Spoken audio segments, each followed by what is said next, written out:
The alien vampire woman bit me, but then she saw something that made her stop. It started on a night that felt too quiet for the city. I had just finished my late shift at the lab, the fluorescent lights still humming in my ears, and I decided to take the long route home through the abandoned alleyways. Something about the darkness drew me in, a sense of curiosity I couldn't resist.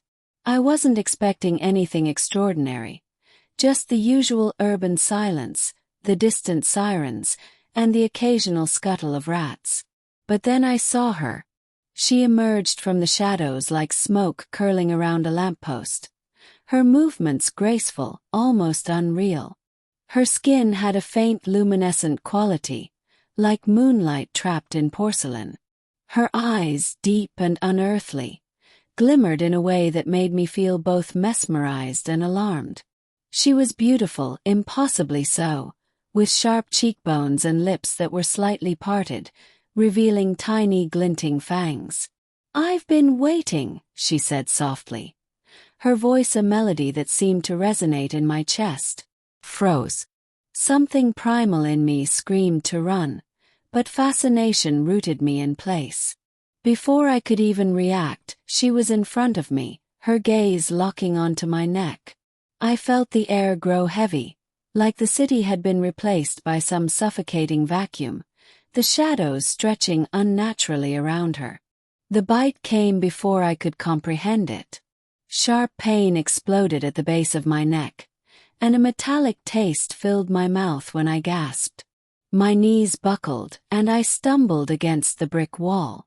My vision blurred, colors intensifying, then dimming, as if my body were trying to reject what was happening. I could feel her essence, cold yet alive, mingling with my blood. But then she paused. Her lips hovered just above my skin, fangs glinting dangerously, but her eyes widened. Something shifted in her posture, her perfect composure faltering. She stepped back abruptly, hissing under her breath like a predator caught off guard. What's wrong?" I croaked, my voice weak, trembling. She didn't answer immediately.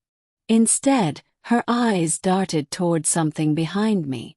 I turned my head, trying to see what had caused this sudden distraction, and my breath caught. A small child, no older than 7, stood at the far end of the alley, clutching a tattered stuffed rabbit. His wide, innocent eyes stared directly at her, unafraid. There was something in the way he looked at her, a silent acknowledgement, a recognition that made her pull back further. You see him," she whispered almost to herself, her fangs retracting. I see him," I managed, my voice barely audible. Her entire demeanor changed in an instant. The predatory hunger drained from her face, replaced by something softer, something I couldn't name. She took a careful step backward, as though afraid to frighten the child. Her hands, once poised to strike, now trembled slightly. He remembers," she murmured almost in awe. "He remembers me." The child, clutching his rabbit tighter, took a tentative step forward. His gaze never wavered from hers. And then I understood. This wasn't just any alien vampire. There was a history here, a connection that transcended my comprehension. Who is he?" I asked, my voice cracking with confusion and fear. Her eyes, now filled with a strange, almost human sadness, met mine. "He is the reason I stopped," she said simply. "He is my son." My mind froze. Son. My heart raced as I tried to reconcile the image of this terrifying, otherworldly vampire with the notion of her having a child. I looked back at the boy, whose eyes glistened with unshed tears, and felt the inexplicable weight of this revelation. I didn't know," I whispered. She nodded, her gaze softening. "Neither did I. I thought I had lost him forever. I've hunted for so long. Always hungry, always alone. But seeing him, remembering him, It's changed everything. She stepped even further back, creating a careful space between us.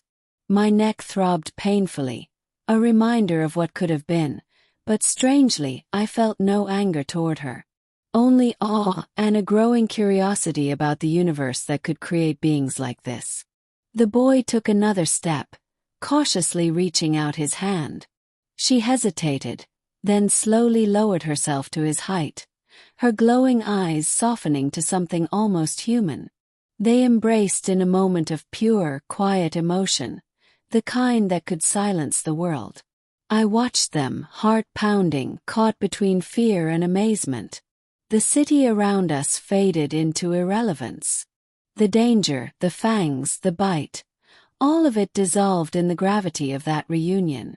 Finally, she turned her gaze toward me, her expression unreadable. You will not remember this, she said, her voice a whisper of wind. It is not your burden. Go home, live your life. Before I could protest, a cool wave of light enveloped me.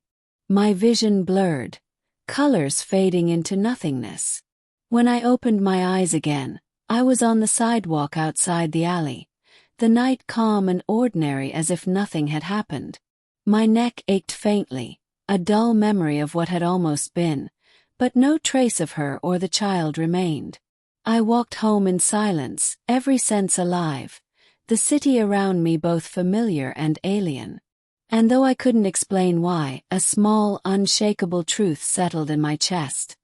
Some creatures, no matter how terrifying, were capable of love, and some bonds could stop even the deadliest hunger. And for that I was grateful.